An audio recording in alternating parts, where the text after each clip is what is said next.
If you want to talk some hockey, if you want to talk some NHL, if you want to listen to some of the most exciting play-by-play, if you want to see some of the most exciting pack openings and see some unique perspective of hockey memorabilia, then you have come to the right place, because it's who?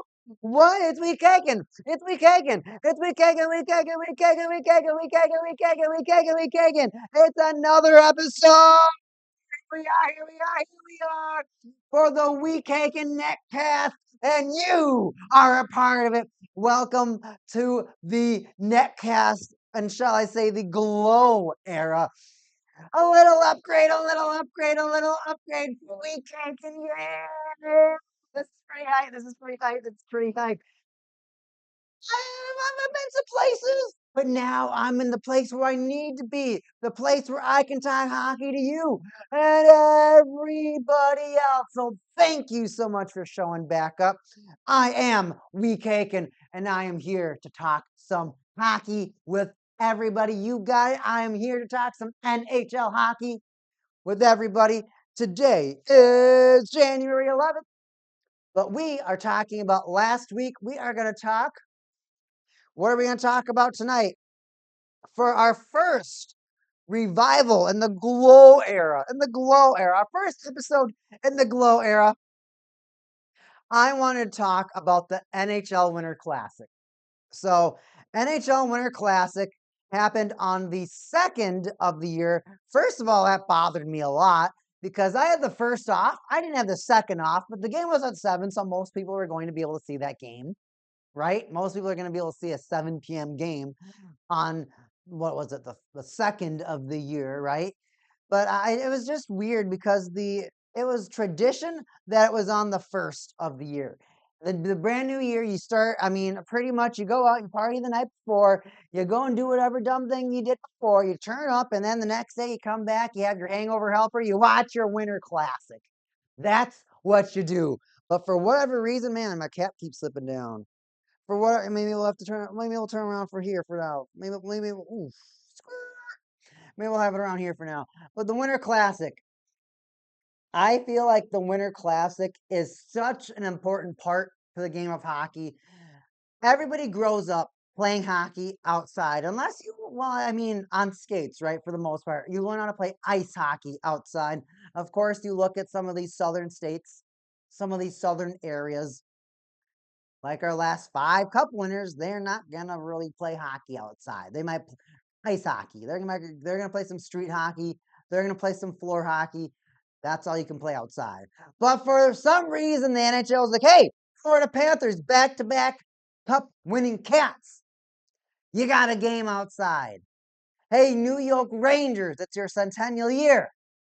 You got a game outside. And apparently, this was like the Rangers' 6th. I can't figure out the mirroring on this guy yet. 6 games that the Rangers have played so far outside, and they have not lost a single game going into this Winter Classic hockey game. So it was the New York Rangers at the Florida Panthers. It was at some baseball stadium, it looked like. They had some retractable roof. Now, the Winter Classic, like I said, it's meant to be a memorable game. That's a throwback game. So you can go, oh, remember those times where we used to go outside and play and play and play and play and play and play and play and play and play and play and play. That's all you did. You just went outside and you played hockey for hours on end. And it was a good time. It was such a great time for everybody. But the big thing about it is now they're trying to translate it to the NHL, where you can't take your foot off the gas pedal, right? You're going full throttle the entire game. You're hitting. These points matter. You're playing in front of, I think it was 36,000 fans at that stadium. So it was a huge event. It was a huge event. And I mean, I gotta go right. I gotta go a little right so I can get in the circle. So it was such a big event. And honestly, I like the Winter Classic. However, icing on the cake, I might say, this is the big catalyst that I would say about the Winter Classic. The Winter Classic, I think it's really cool until the second period. The first period, everyone's like, oh, Winter Classic, this is going to be fun. Wow, I get to be outside, I get to freeze my butt off, and I get to pay the same prices, if not more, for for all the stadium food that might be cold by the time that I get to my chair, and I got to take off my gloves, and then your fingers are freezing, then your beer's too cold. I mean, there's just so many different elements to go into this game, right? So the big thing about the Winter Classic is that it's cold. It's really cold out. You can see the player's breath. I mean, it is a different environment. I mean, it's the same environment, but yeah, it's a different environment if you know what I mean for these players. They're playing in an environment that they used to play in, but now as adults they don't play in this environment really. So getting back into this environment, it's really cold out. So you watch the players skate around, and after like the first period, it looks like they really just don't hit each other. The game looks a lot slower. It just doesn't look like NHL level hockey. It looks like the players are just not willing to get as involved in some of these greasy areas as some of the announcers like to call it, the board battles, as some other people like to call it. Now that hockey game, this Winter Classic, there was some goals. There was a lot of excitement in this game. It was a 5-1 hockey game. Rangers ended up winning. Rangers still won. The first period, Mika Zibanejad scores a 13th goal of the season, a power play goal assisted by Alexei Lafreniere and Artemi Panarin. And those three names that I just said right there, get used to them. I'm going to be saying them a couple more times. Next up in the same first period, Artemi Panarin, his 15th of the season, assisted by Mika Zibanejad and Alexei Lafreniere. Oh, it's almost like it was the same three players on the first goal. Now you get to the second period. Still nothing yet from the Kitties. The only goal in the second period was Mika Zibanejad, his 14th of the season, assisted by Alexei Lafreniere and Vincent Trocheck. That's all for the second. One goal. So now we're talking about the third period in the Winter Classic right now. So right now the Rangers are up 3-0 in this Winter Classic. Their season isn't really going as they wanted to go. But so far, the Winter Classic is showing them the resolution they've wanted for the new year.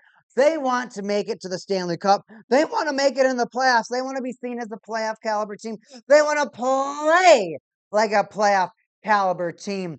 So in the third period, the Cats, they fight back. Sam Reinhart on a power play goal assisted by Sam Bennett and Brad Marchand. Reinhart's 23rd goal of the season, giving the Cats a fighting chance in this game. Well, it didn't stay around for too long. Scoring for the Rangers, Artemi Panarin, a power play goal. 10 minutes later, assisted by Trocheck and Zibanejad, it looks like it's Panarin's 16th goal of the season, putting the Rangers back up 4-1, maintaining that 3-goal lead. When you got a big lead, like a 3-goal lead, and it's late and it's cold, you don't want to play anymore. You almost quit caring. One thing that you're going to notice if you ever go back and you watch these Winter Classic games, if a team's getting blown out, if a team's getting thrashed, you're not going back. You just don't care. You're just like, dude, I can't feel my fingers. If I get checked one more time, I think I'm like, the arm's going to snap in half. I don't want to be cold no more. That's legitimately how it feels like when I watch Winter Classic games. It just feels like by the second period, half of these players just don't want to play anymore. They're like, oh, you know what? I'm cold. I don't want to do this no more. I don't want to do this no more. That's how it feels like every single time I watch a Winter Classic game. Now, the game, listen to these stats. So we went over the score, 5-1 beatdown by the New York Rangers. Listen to this, 20 shots on net for the New York Rangers. That means they scored every 4 shots. Every 4 shots means that's a 25% chance that any shot they take goes in. 25%. Every 4 shots, one goes in. That's awful. That's awful. They barely shot. Bobrovsky he's not been We're waiting for playoff Bobrovsky because right now Bobrovsky does not look like the S tier goalie talent that we've seen him. Now, of course, that's always been an interesting thing in Sergei Bobrovsky's career. He hasn't always been the S tier goalie that you can rely on. He's been a good goalie. He's been a fantastic goalie, but he's not always the S tier goalie that you can rely on. Games like this, it reminds you of essentially why that's the case. 20 hits by the Rangers, 38 hits for the Kitties. The Cats are just boom, boom, boom, boom, all sort of booms. That last one was probably a penalty, but depends who's watching. So a lot of hits that were going on for the Panthers there. I'm surprised to see such a large number, especially because it's a Winter Classic. I thought their bones were going to be frail. I thought they were going to be playing a completely different game of hockey, a completely different style. Cats look like they're going to play Cats hockey no matter what rink they are, no matter what stadium they're at. So that's an exciting part to know that the identity of the Cat. Now, this is the other cool thing 27 block shots for the Rangers. So they were still staying physical. 11 block shots for the Cats. You add it up, that's 47 block shots and hits for the Rangers and 49 block shots and hits for the Panthers. So when you kind of compare both those numbers, both teams are still getting a lot of miles on their bodies. They're both taking a lot of hits. So they're both essentially, both of these teams, I would say, are at the same level of physical endurance that I would say. They're both having they're both getting beat up, let's be honest, and they're both doing whatever they can, even throughout all of that, I guess you could say aggressive play. They're still doing what they can to maintain a competitive hockey game. The Cats, with all their hits, you think, I mean, because blocking the shots takes, in my opinion, going to take a lot more out of you because it could also hit you in a lot more mysterious places, you could say, because you're turning away, right? You don't know where that puck's hitting you half the time. It's like, not in the face, not in the groin, not in the kneecap. And honestly, just hope it doesn't hit you at all, but probably is. And you just, please God, hit me in the pads because that stings. I think it'd be really interesting to see what a lot of these paintball looking welts are going to look like on a lot of these players from these block shots. So back to the Winter Classic, right? Is this something that I'd like to see continue? Yes, I would like to see the Winter Classic continue. Now, the big thing about the Winter Classic and having it continue is, do I want it to stay the same? Do I want the Winter Classic to be the same format? Do I want it to kind of be something to where they hop around? Is this something to where it should only be in the northern states? How should the Winter Classic be played? Personally, in my opinion, I think the Winter Classic's fine the way it is. Now, here's the problem. I think at this point, the Winter Classic, it's starting to turn into an all-star game, sort of, to where there's more theatrics going on in the game than actual the game. But at the same time, how do you make the game important if you don't have a little bit of extra theatrics? This game, they had the Latin pop singer come out. He sang a song. Nobody knew what he was saying, but it was the number one Latin pop song in the last decade. So a lot of people knew what it was. But I mean, if you don't listen to Latin music, if you don't say, excuse me, stay, and if you're not a large proponent, if you're not really consuming pop culture, this is going to just fall on deaf ears. So I don't necessarily know what the NHL was kind of trying to do. They definitely should have gotten like Flo Rida or David Guetta, somebody to kind of keep the party going. I don't like what they did this year. I mean, I don't think it wasn't fun. I didn't like what they did for the entertainment at all for that. So that was really stupid. And Paul Bizinet, if you're watching this right now, don't jump on the stage when you got backup dancers dancing because they are doing a routine and they're not taking into consideration some guy that just needs attention that's just going to jump behind. You don't know if they're about to do a flip. You don't know if someone's supposed to come from behind them. That is a very distracting, rude, and honestly just an attention seeking thing that he did. Essentially, the dancers were dancing to the song during the halftime, the period intermission show. And he got up there, kind of put his arms around them, and the dancers were like doing their dance. And you don't know if they were going to spin. You don't know if there was someone else that had to hold somebody or anything else like that. So I don't like when people interrupt backup dancers because you don't know what their choreography contains. You don't know what was supposed to happen. So that really bothered me when he jumped on stage for that. So I had to throw that in there. That really, really, really bothered me. Winter Classic, Winter Classic, Winter Classic. I want to see more. I heard from a couple of fans, one of the complaints or one of the kind of the recommendations that people were saying is that, hey, maybe they should just keep it with more rivals, because you don't really think of the Rangers and the Panthers as being a big rivalry. Nobody does at all, literally at all. So it was kind of like, oh, let's roll the dice. Rangers, Panthers. Okay, you guys are in this thing. So it didn't really feel like they any rivalry and had them really clash. So sometimes, I mean, they'll have Flyers, Penguins, right? They'll have some of these other New York teams or other teams that are borders with each other face off against one another. And it can be a really exciting hockey game because there is some sort of rivalry, some sort of angst, some sort of hatred, some sort of past that these teams have. And essentially the NHL is like, yeah, let's just see what we can do with this storyline that already exists and see how we can kind of keep it going. It works sometimes, it doesn't work other times.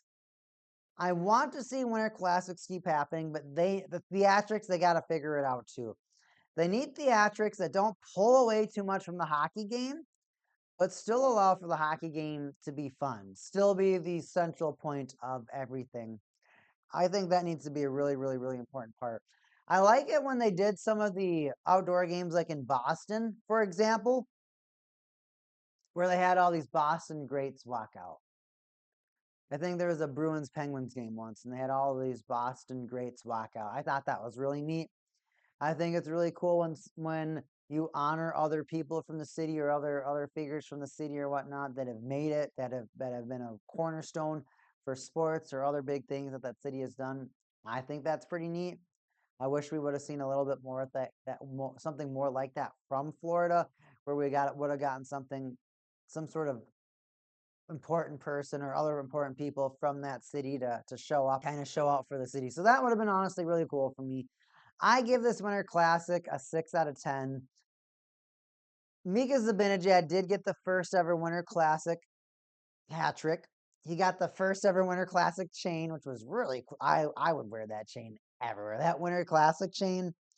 Mika Zibanejad, if you're watching this, I gotta cop that chain. I would wear that chain actually everywhere. That chain was so cool.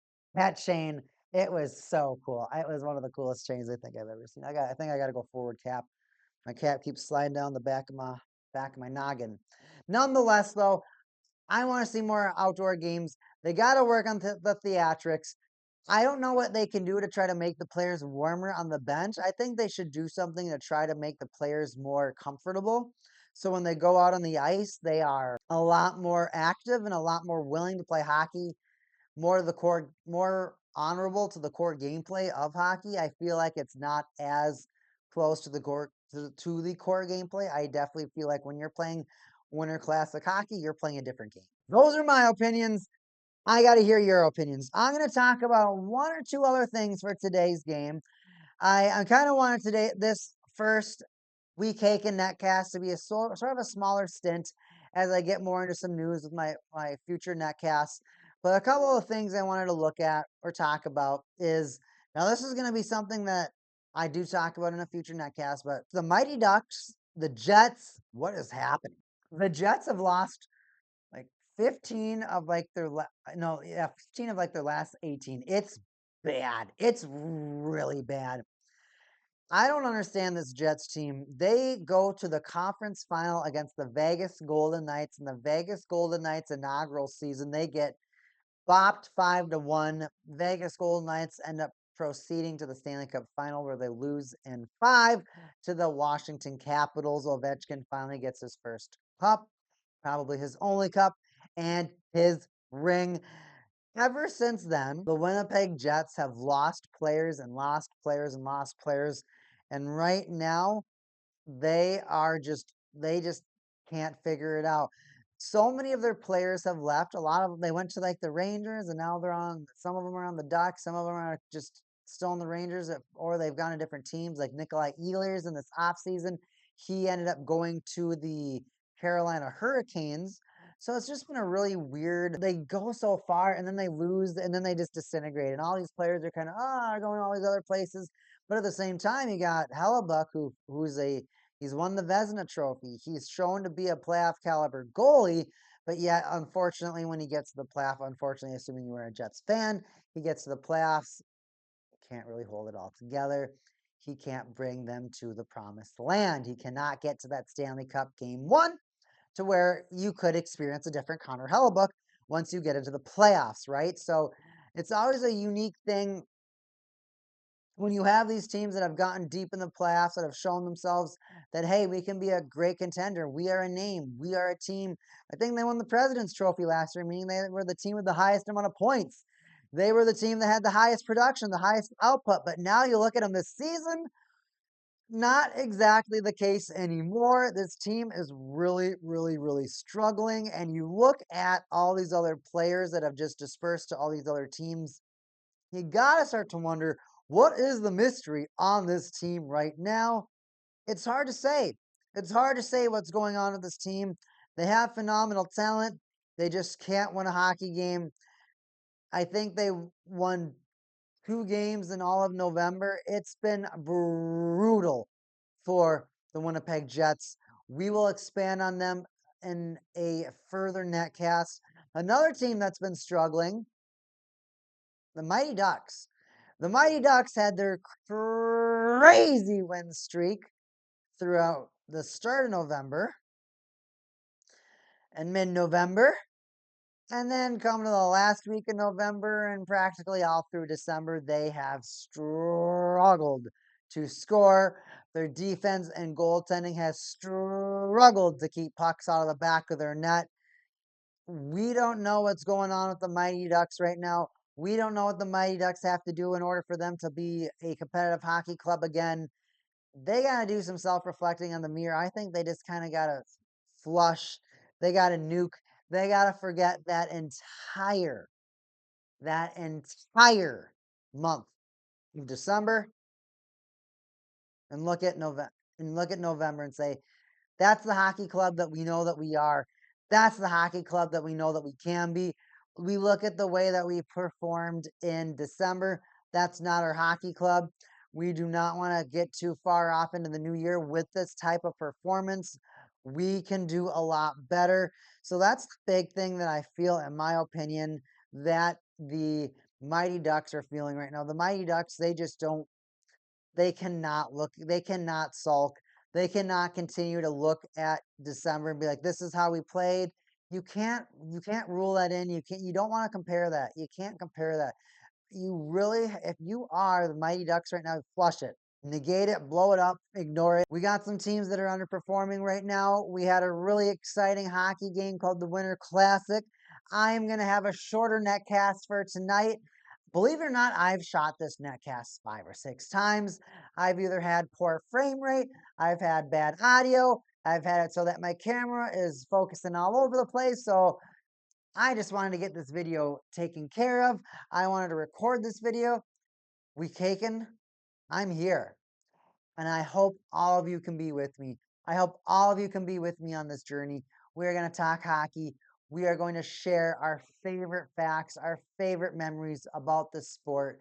And I want everybody that is viewing to be a part of it. If you want to be a part of this community, if you want to talk hockey, hit that subscribe button. If you want to show me support, if you want to say, hey, WeCake'n, you did a great job, that like button's right there for me. Now, I am on a couple other platforms. I do stream on Twitch as well as YouTube. So whatever platform you like, hey, if you got both, give me as much support as you can. I really do appreciate that. That is honestly how I measure how well I do, is your performance, your participation is how I'm going to measure it. That is how I measure everything. Your participation is how I measure my success and my progress. And not only that, if you comment is going to allow us to maintain that dialogue, maintain that ongoing conversation about hockey. Subscribe, like button, comment, be a part of the WeCake'n community. Everybody, this is the glow era. I am so happy that I could have y'all here. I can't wait to have you back at the next one. I am WeCake'n. Thank you so much for the first episode in the Glow Era. We spoke about the Winter Classic tonight. We spoke about the Mighty Ducks of Anaheim tonight. And we also spoke about the Jets. Figure it out, Jets. Figure it out, Jets. This is Will We Cake'n, where you come to talk hockey. Thanks for coming. I'll see you next time. See ya.